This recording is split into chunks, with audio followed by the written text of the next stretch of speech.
Lisana, nasan ka? Sumagot ka! Nasan ka ba, Lisana? Aray! Ang sakit! Aray! Lisana!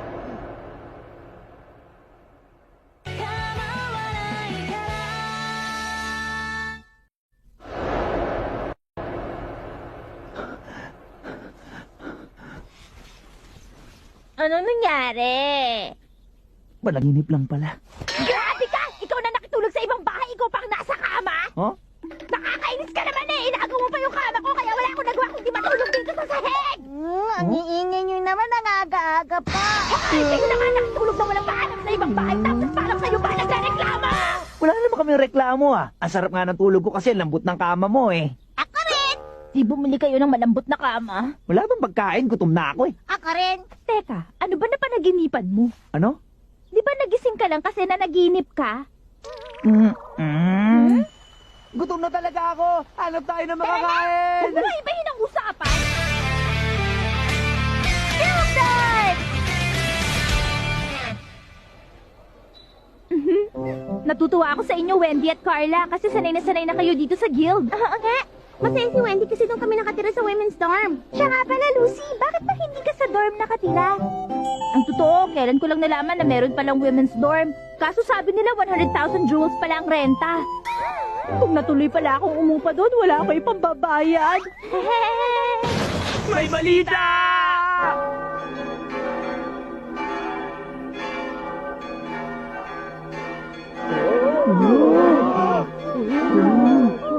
Ano kaya yun? Tumutunog ang kampana. Alam ko ang ibig sabihin yan. Ako rin! Ah! Ibig sabihin yan. Tama bang naisip ko? Tumutunog ang kampana. Sino kaya yun? Ibig sabihin, nagbalik na si Gildart! Oo, tama ka! Sino ba yung Gildarts? Hindi ko pa siya nakikita. Ngayon ko pa lang siya makikilala.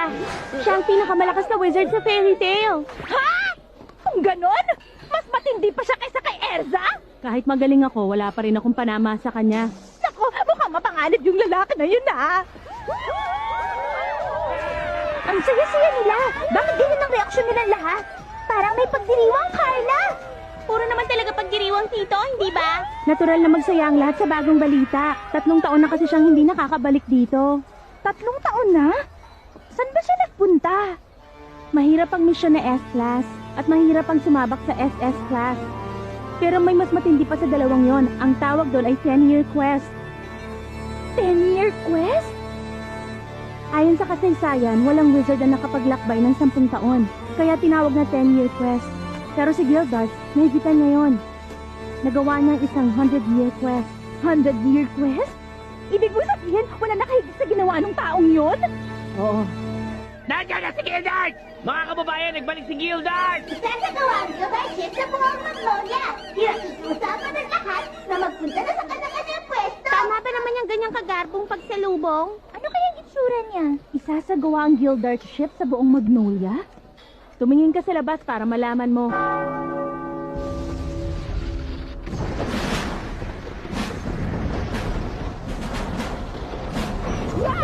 Manito!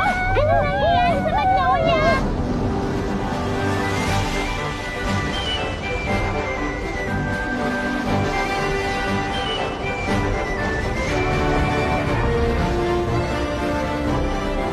Ha?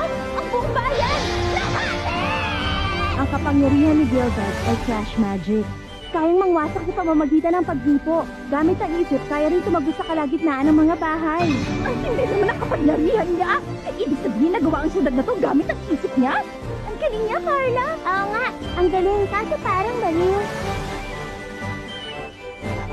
Ayan na siya!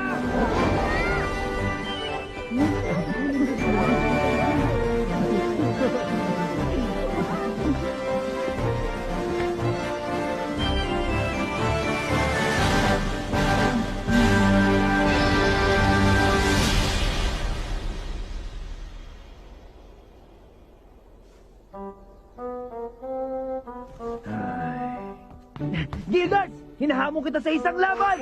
Kahit kararating pa lang niya! Maligayang pagbabalik. Yan ba yung tinatawag nilang Gildarts? Binibini, Nakatitiyak akong dito sa lugar na ito matatagpuan ang guild ng Fairy Tail. Ito nga yun. Kilala mo ako, di ba? Si Mira Jane? Huh? Mira? Ang laki pala ng pinagbago ng itsura mo. Hangatin ako kasi gumanda na ang tahanan ng guild. Ngayon na lang napansin na may nagbago na. Guildarts! Uy, Natsu, ang tagal nating di nagkita. Sabi ko kanina, labanan mo na ako! Hinahamon kita! Sa ibang araw na lang.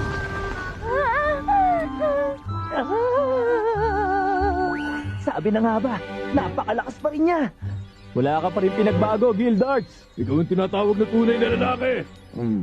Ang dami ko yatang hindi kilala dito Marami nang ang nagbago. Gildart! Kumusta po, Master? Magandang umaga. Nagumpay ba ang lakad mo?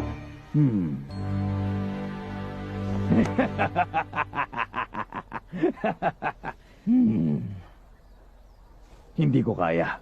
Nabigo ako sa misyon. Totoo kaya yun? Akala ko mausay si Gildarts. Bakit siya nabigo? Kahit si Guildarts hindi nagawa misyon? Ang lalaki marunong tumanggap ng pagkabigo. Imposibleng magawa kahit ng pinakamalakas na wizard ng Fairy Tail? Bakit ganun? Ano ba yung 100-year quest? Hindi ka pa handa para sa 100-year quest. Wag mo nang alamin yun. Ano ka ba, Elsa? Bakit kailangan mo pang basahin ang isip ko? Ibig sabihin, kahit ikaw, hindi mo kaya? Patawad. Siguradong mapapahiya ang guild. Hindi. Masaya na akong nakabalik ka dito sa atin. Sa dami ng ipinadala noon, ikaw lang ang kauna-unahang wizard na nakauwi pa ng buhay. Uuwi na muna ako sa bahay ko. Pagod ako. Gusto kong magpahinga. Natsu! Huh?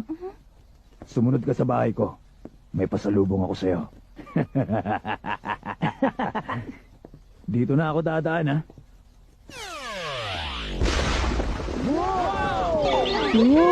Ang lakas niya. Bakit hindi ka dumaan sa pintuan? Ano kayang pasalubong niya sa akin? Nasasabik na ako!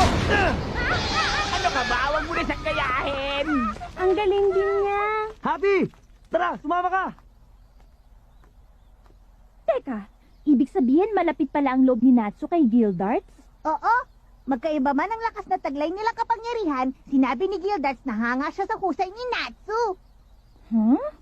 Pero paminsan-minsan lang bumabalik dito si Gildarts, di ba? Oo nga. Nung kapapanganak ko pa lang, nakita ko siyang bumalik dito sa Magnolia. Wala ka pang nahuhuling isda? Maya-maya, may mabibingwit akong malaking isda. Maghintay ka lang. Kanina pa tayo, gutom na ako eh. Dati, kasama pa namin si Lisana. Yan, may kumagat na. Dali! Eto na! Ang liit. Ba't nagre-reklamo ka pa?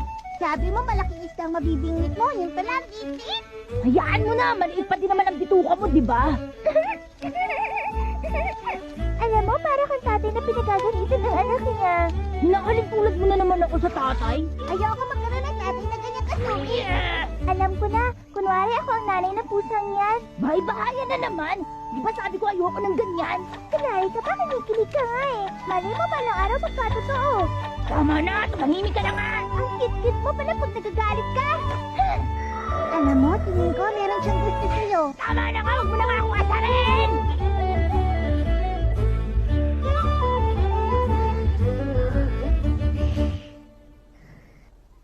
Natsu, ikaw ba? Naalala mo pa ang mukha ng nanay at tatay mo? Huh? Sa totoo lang, dahil mabubuting taong si Mira at Elf, kahit kailan hindi ako nakaramdam ng lungkot, lagi akong masaya. Pero ano kayang pakiramdam ng yakap ng magulang? Nung magulang? Ikaw ba, alam mo? Hindi. Pero, niyayakap naman ako ni Ignil. Ni Ignil? Talaga? Ignil, nasan ka? Bakit mo ko iniwan na mag-isa? Wala pa dati. Saan-saan na kita hinahanap. Pero bakit hanggang ngayon? Hindi pa kita nakikita. Natsu? Maalala ko nga pala, nakakita ko ng malahiganting bakas ng paa sa East Forest. Ah, talaga? Oo, kaso lang hindi ako sigurado kung bakasyon na paan ng dragon. Puntaan na natin! Samahan mo ako! Pero papalupog na ang araw. Wala akong pakialam. Kung ayaw mo, ako na lang mag-isa. Sabihin mo na lang kung saan doon. Saan ka pupunta, Natsu? Sige na nga. Tara, sasama na ako. Bilisan mo! Nag-iinit na ako eh!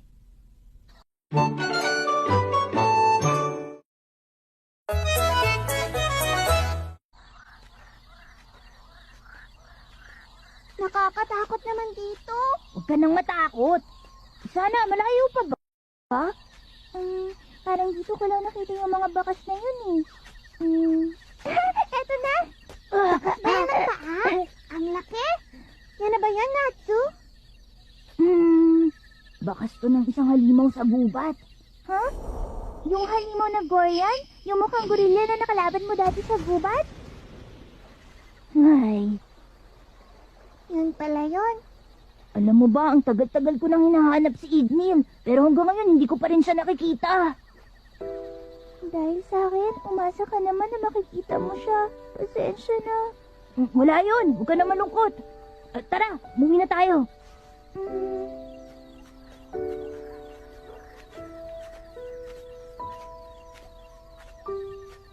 Nasaan ka na, Ignil? Magpakita ka na sa akin. Natsu!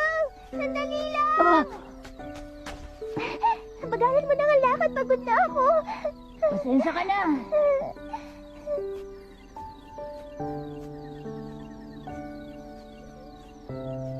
Kumakapal na ang hamog.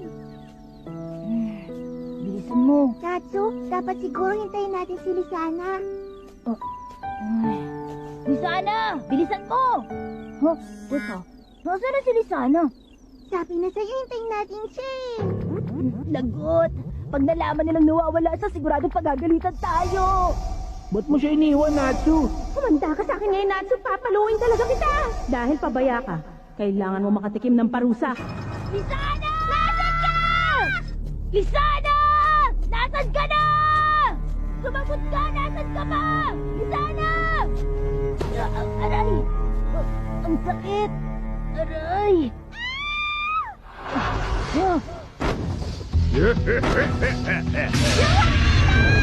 At tagal nating hindi nakita, bata. Ito ba yung kanina mo pa hinahanap? Lisana! Hoy, bakit? Bitawan mo si Lisana! Hindi pwede. Ako ang una nakapulot dito, kaya sa akin na to. Wala nang sulihan. Hindi yan bagay na basta mo na lang kukunin. Oo nga! Dahil akin ka na ngayon, pwede ba kitang pakasalan at gawing asawa ko? Ang kapal! Nagkagusto pa sa kanya! Ang tawag sa pag-ibig na yan, bawal na pag-ibig! Hindi mo ba alam na si Natsu ang gusto ko magpangasawa? Kaya hindi ako pwedeng magpakasal sa'yo! Ano? Kung gano'n, hindi talaga kita isusuli sa kanya! Ha? Inaasar mo talaga ako, ha? Ako ang una mong inasar, hindi ba? Kaya ayaw ko siyang isoli! Kung gusto mong isoli ko siya, humingi ka ng tawad! Bakit ako hihingi ng tawad? Si Natsu! Sige na, pag lumuhod ka sa harap ko, ibibigay ko na to sa'yo! Ay, sige na nga! Natsu! Patawad, hindi kita dapat inasar. Pakiusap, bitawan mo na si Lisana. Natsu! Hindi ko pa rin ibibigay! Ang daya mo! Saparin mo pangako mo! Naloko kita, ano? Napakadaya mo naman! Ang saya ng laban. Oras na para patayin ang salbahing batang ito!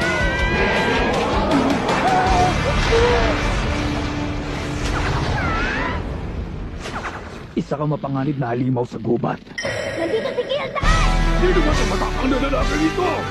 Huwag mo na akong gamitin.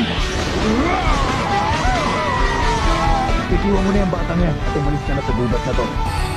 Huwag ka nagbabalik dito kahit kailan. Opo, at susunod ko! Patawarin niyo ako! Maraming salamat! Bata, ano ang pangalan mo? Ako po si Lisana. Ah, tama. Yung bunsong kapatid ni Mira. Nako, Natsu, ayos ka lang ba? Oo. Uy, kakaiba to ah! Isang cute na pusang may pakpak! Happy ang pangalan ng pusang yan, Gildart! Salamat, Gildart. Pasensya na. Malaki ka na. Lumalawak na ang isip mo. Ha? Hindi kailangan maging matapang para kilalaning mahusay na wizard. Hinahangaan kita dahil sa ginawa mong pagpapakumbaba para sa kaibigan mong nasa panganib. Yun ang matapang na wizard. Talaga? Ibig mong sabihin, hindi mo lang siya kaibigan? Magiging asawa mo siya? Hindi totoo yun! Bakit pa hindi mo matanggap na may gusto siya sa'yo? Ang kapal ng hamog. Wala na akong makita. Kumakapal talaga yan pag ganitong panahon. Kaya dapat nag-iingat kayo. Alam niyo, tuwing naglalakad ako sa gubat na makapalang hamog, para akong nasa ibang mundo. Nasa ibang mundo? Tapos, alam mo, nung nawawala ako, kahit naiiyak na ako, bigla ako napangiti nung nalaman ko na hinahanap mo ko. Teka, balang araw ba kapag dumating uli yung oras na bigla akong nawala? Hahanapin mo ba uli ako, Natsu? Siyempre. Pangako mo ba yan? Oo na, pangako. Bukas, Natsu, maglaro tayo ng saluhan ng bola, ha? Oo ba? Hindi mo ako matatalo.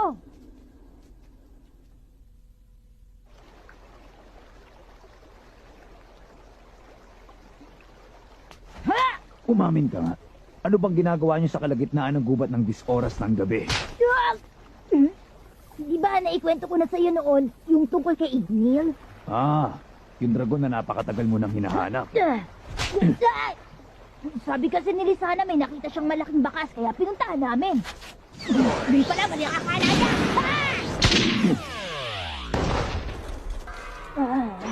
Naku, pasensya ka na. Kilala kita. Desidido ka talagang makita ang Ignil na yon, hindi ba?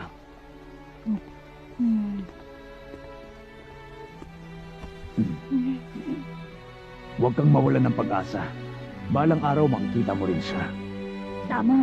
Tara, manghuli tayo ng isda. Nakakatuwa naman sila. Para silang mag-ama. Oo nga.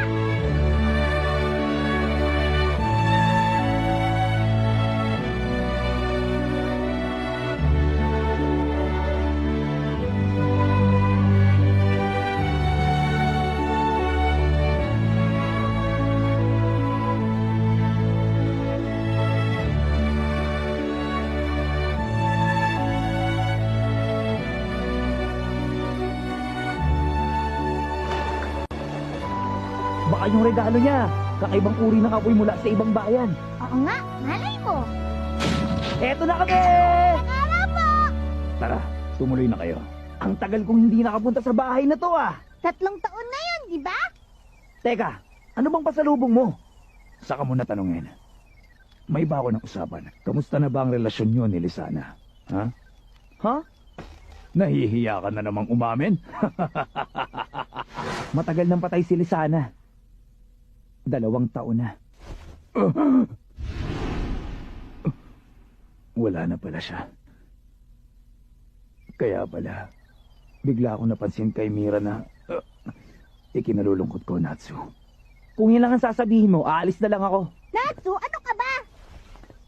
Alam mo, Natsu, sa pinuntahan ko, nakakita ako ng dragon. Pero hindi yun kulay-pulang dragon na matagal mo nang hinahanap. Isa yung itim na dragon. Saan mo nakita? Sa banal na Mount Zonia. Yun ang dahilan kaya ako nabigo sa misyon ko. Saan ka pupunta? Kakausapin ko yung dragon. Baka sakaling nakita niya si Ignil. Wala na yan sa Mount Zonia. Baka nasa ibang kontinente na. O pag-alagala na lang ngayon sa buong mundo. Baka yun ang makakapagturo sa akin ng kinaroroonan ni Ignil. Natsu, magmasdan mo ko. Sa isang iglap lang ito ang sinabit ko. Nasugatan ng kaliwang binti at braso ko. Tinamaan din ang titip ko. Hindi ko alam kung anong uri ng dragon si Ignil. Pero yung itim na dragon, yun ang kalaban ng sangkatauhan. Sa palagay ko, hindi niyan kayang talunin ng tao. Dragon Slayer ang makakatalo sa ganong uri ng dragon! Gagamitin ko ang kapangyarihan ko para harapin siya! Kung talagang buo na ang pasya mo, hindi na kita pipigilan.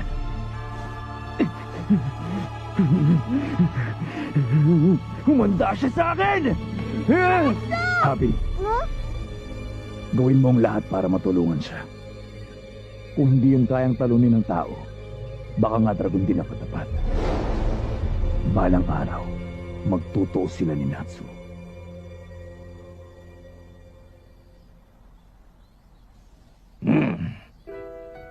Sa fairy tale, 3 ang kinikilalang Dragon Slayer. Nagkakatotoo na. Ang sinabi ni Puluchka noon, mukhang magaganap na ang nakasaad sa tadhana. Hayop ka! Magtutuos tayo! Humanda ka sa akin!